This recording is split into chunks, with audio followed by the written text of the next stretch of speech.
তার কাছে।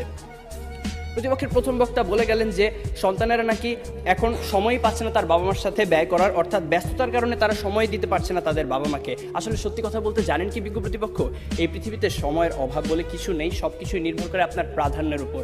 তাই দিন শেষে আপনার প্রাধান্য যদি পিতামাতা না হয়ে হয় ডিজনি প্লাস বা নেটফ্লিক্স, মানসিকতার দিকে আঙুল তো উঠবেই।